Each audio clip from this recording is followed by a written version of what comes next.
හෝ ගයිස් ඔන්න අදත් මම ඔල ගොඩ කාසයෙන් බලන් හිටපු මයිටව සීසන් 6 සීරීස් එකේ The Many Times කියන දෙවෙනි එපිසෝඩ් එක තරගෙනවා. අද නම් අපිට විදිය කතා කරන්න දෙයක් නැහැනේ. එහෙනම් අපි තවත් පරක්කු නොවි ඉක්මනටම යමු. මේ පර අපේ ඩයල් තුරු යාළු ටික මොනවද දෙයක් කරලා තියලා බලන්න.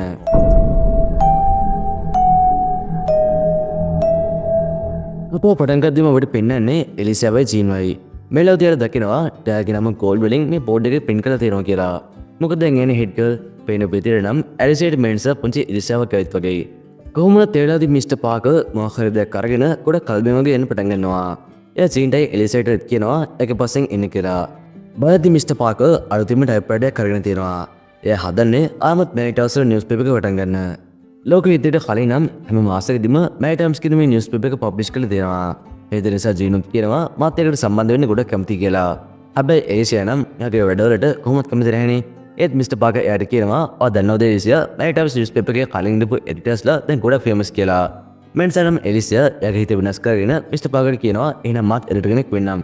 ඒ කියන්නේ නිවුස් පේපර් එකේ ප්‍රධාන සංස්කාරකවරයෙක් වෙන්නම් කියලා. එලිසියා ප්‍රධාන සංස්කාරක තන්ත්‍රය ගත්ත නිසා ජීන්ට සිද්ධ වෙනවා ඒක නිකම්ම නිකන් කතුරුවරයෙක් වෙන්න. තාතර නෙමෙයි ප්‍රශ්නේ. ඔර දන්නවනේ එලිසත් එක්ක වැඩ කරන එක එච්චර ලෙසි නැහැ කියලා. හැබැයි ඉතින් යාළුවා නිසා ජීන් අකමැත්තෙන් වුණත් මේකට කැමති වෙනවා. මේ සිද්ධියෙන් පස්සේ මිස්ටර් පාකර් ටයිප්‍රයිටර් එක එයාගේ පන්තිය ලැබෙන්නත් ඒ කියන්නේ ජුනටත් පෙන්නනවා. සූසන් නම් ගොඩක් කසේ ටයිප්‍රයිටර්ස් වලට එයාගේ සියකාවත් මේ වගේ ටයිප්‍රයිටර් එකක් තිබ්බත් එයා කවදාවත්ම ඒක සූසන්ට අල්ලන්න දෙලා නැහැ. කොහොමද දැන් මිස්ටර් පාකර් මෑනට කියනවා මෑනිටයිම් නිවුස් පේපර් එකට ඔයාලගේ නිර්මාණයකුත් ඇතුළත් කරන්න ඕනේ. ඒ නිසා ඔයාලා හැමෝම ඉස්කෝලේ යන කවියක් ලියන්න. ඒ අතරේ නිර්මාණශීලීම කවිය මේ මාසේ නිවුස් පේපර් එකට ඇතුළත් කරනවා කියලා. ඒ විතරක් නෙමෙයි ඒ කවිය නිර්මාණකාරයන්ට පුළුවන් එයාගේ අත් දෙකෙන්ම ටයිප්‍රයිටර් එක පාවිච්චි කරලා පොයම් එක නිවුස් පේපර් එකට ඇතුළත් කරන්න. මෙන්සන ළමයි ගොඩක් උද්‍යෝගයෙන් කවියක් ලියන්න පටන් ගන්නවා.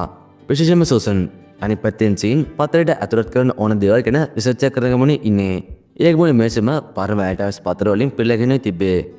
සීන් මේ පත්‍රයේ හැතන හැටි මේ රිඩොත් කියලා දෙනවා. කොහොමද තුන වෙලාවේ ඉවරුනම මිස්ටර් පාකර් ළමයින්ට ඉන්වයිට් කරනවා එයාලා ලියපු කවිය කියවන්න කියලා.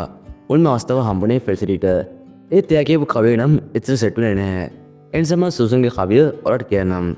Towers which stand tall and proud on a gloriously beautiful leafy ground. We arise as young girls and learn a great deal. Each teach of ours full of passion and zeal. Respecting each other is a must. Such a wonderful school which we all trust.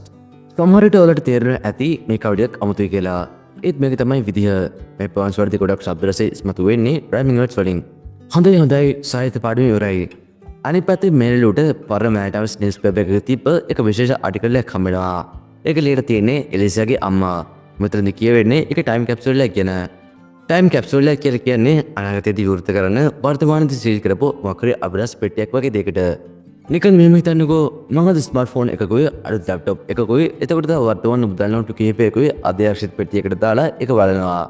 හැබැයි පෙට්ටිය විවෘත කරන්න පුළුවන් වෙන්නේ අවුරුදු 10කට විතර පස්සේ. ඔය නිකන් ඉන්න වෙලාවකදී ටයිම් කැප්සූල් ගැන හොයලා බලන්න. ඒක ගොඩක් ඉන්ටරෙස්ටිං දෙයක් වෙයි.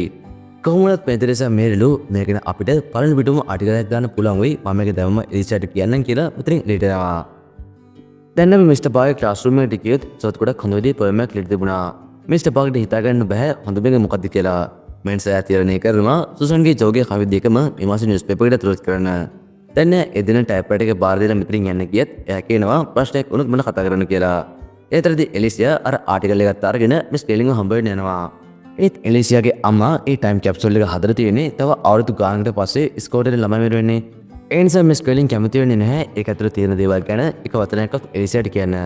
හැබැයි එලිසියාගේ බල කිරීම නිසාම මිස් ටෙලින් එයාට කියනවා ඔයා ගැන ඔගේ අම්මගෙම අහලා බලුත් හොඳයි කියලා. ඒත් අවාසනාවට එලිසියාගේ අම්මා කැනඩාවට ගිහලා ඉන්නේ.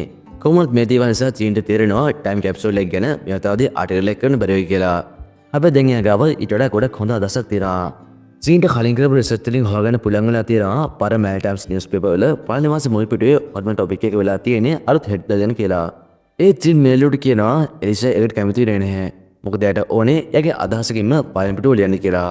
මෙන්සා මේලුත් කියනවා බයින් පාචින් ඒක ගොඩක් හොඳ අදහසක්. අපි මේක එලිසාටම ලියන්න දෙමු. එතකොට එයාත් මේකට ගොඩක් කැමති වෙයි කියලා. හැබැයි චීන්ට නම් ඒකන විශ්වාසයක් නැහැ. ඒත් මේලු දෙකටම කියපු නිසා එයාත් ඒදරි කැමති වෙනවා. දැන් එලිසියා සැලිව හම්බ වෙන එකෙන් දැනගෙන විස්තරයන් පටන් ගන්නවා. මෙන්සා සැලි එයාගෙන් අහනවා අයියෝ මගේ මේ දේවල් අහන්නේ වත් වෙච්ච දේවල් දන්නවද කියලා. මේකට එලිසියා ඔව් ඒත් ඉතින් ඕනේ ඩැඩ්ගේ හොඳම යාළුවෙක් කියනවා. ඔහුට හිතාගන්න පුළුවන්ද ඇලිෂා සැලිගෙන් ඇහුව මොනවද කියලා. එය ඇහුවේ පළවෙනි වසරේදී දල්ලෑව තල්ලුගරුපෙක් ගැන. මේකට සලි පුංචි කාලේදී හැමෝම වෙනස් ඇලිෂා. ඔත් මට ඒ දවස්වලදී නපුරු කියලා බැලුවා මතක නැද්ද? ඒ නිසා මීට පස්සේ මියාගේ දේවල් කරන්න එපා කියලා මෙතනින් එනවා. මේ විතරද අපිට ජෝබ් වෙනවා. යා පැය ගානක් තිස්සෙම තම ටයිප් කරන වුණේ ඉන්නේ. වෙනස සුසන් ඇට කියනවා අයියෝ ජෝ ඉක්මන් කරන්න. මටත් මගේ පොයම් එක ටයිප් කරන්න ඕන කියලා. වෙනස ජෝ මේක වැඩි කරත් එන්සා ටයිප් පැට් එකේ ක්ලිප් එක පේපර් එකෙන් එලිට පයින්නවා. සුසන් ආපහු එක දාන්න හැදුවොත් ඒ පාර නම් ඒක ගැලවිලා ඒකේ අතර වෙනවා. දැන් නම් මේ දෙන්න හොඳටම බයිනවා. සුසන් මිස්ටර් පගගාවට එන්න හැදුවොත් ජෝ කියනවා එපා අපිට හොඳටම බැනුම් ගන්න වෙයි කියලා. අනිත් පැත්තෙන් අපිට ආයමත් මැනි ටයිම්ස් නිවුස් පේපර් එකේ සංස්කාරක මණ්ඩලය පෙන්නනවා. නෙවති චීන්ට ඇලිසියා ඩයග්‍රෑම් ලියපු ආටිකල් එක හම්බ වෙලා තිබේ. ඒත් මේක දැක්කම චීන් ගොඩක් කලබලෙනවා. වෙනස සලිත් ඒ ආටිකල් එක අරගෙන කියවන්න පටන් ගන්නවා. අනිත් පැත්තෙන් හොඳටම බලලා ඉඳපු ජෝයි සුසන්යි ටයිප් පැඩ් එකත් අරගෙන ෆ්‍රෙඩ් හම්බ වෙනවා. ඒත් ෆ්‍රෙඩ් කියනවා මම බිසි. දැන් නම් මට මුකුත්ම කරන්න බෑ කියලා. වෙනස ජෝ අනේ ෆ්‍රෙඩ් මම උඩ කස්ටර්ඩ් පොඩිනක් අරන් දෙන්නම් කියලා කොහොමද ඒක කැමති කරගන්නවා. මම දන්නවා දැන් මම කොතෝලෙන් ඉන්නේ ඇලිසියා ලියපු ආටිකල් එක ගැන දැනගන්න කියලා. ඔන්නේ නම් ආගන්නකෝ එයා ලියලා තියෙන්නේ මොනවද කියලා. Hot head to head girl. From slapping students to driving stuff around the bend, meet direct reverse. The most unlikely head girl ever. ඕනේ එලිසියා කොච්චර නරකයිද කියලා කොහොමද ඒ වෙලාවේදීම මෙතන ඩල්ලුත් වෙනවා. මේ ආටිකල් එක කියවම එයාට ගොඩක් දුක හිතෙනොත් එයා කිසිම දෙයක් කියන්නේ නැතුව මෙතනින් එන්න යනවා. මේ වෙච්ච දේවල් නිසා නම් මෙරිලත් ගොඩක් දුක් වෙනවා. මොකද මේ හැමදේම උනේ එයා චීන්ට එලිසියාව විශ්වාස කරන්න කියපු නිසානේ. ටික වෙලාවකට පස්සේ දුසනෙන් චොයිත් ආමත් ෆ්‍රෙඩ් ළඟට එනවා. එයාලා එයාගෙන් අහනවා ටයිප් එක කවුද කියලා.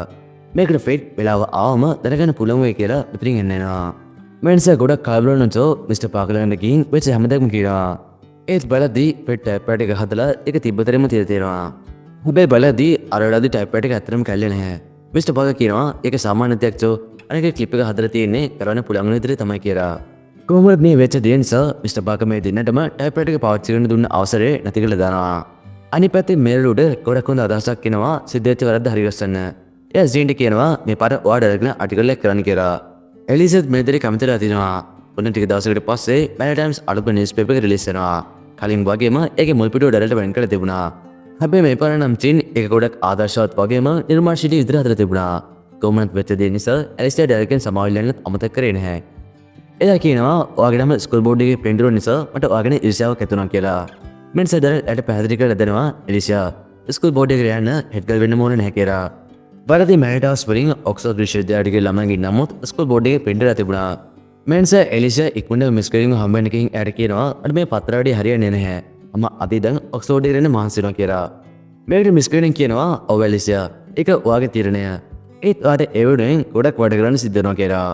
දැන් එලිසියත් මට ඒක පුළුවන් කියලා මෙතනින් එළියට එනවා. ඉතින් ඒත් එක්කම මේ ලස්සන සීරීස් එකේ දෙවෙනි එපිසෝඩ් එක තවසන් වෙනවා. කලින් කිව්වා වගේම මෑනිටාස් වලට ආදරය කරන වගේ යාළුවටත් මේ එපිසෝඩ් එක ෂෙයා කරන්න අමතක කරන්න එපා. එහෙනම් අදට ගිහින් එන්නම්. තුන්වෙනි එපිසෝඩ් එකෙන් අපි ඉක්මනටම හම්බෙමු.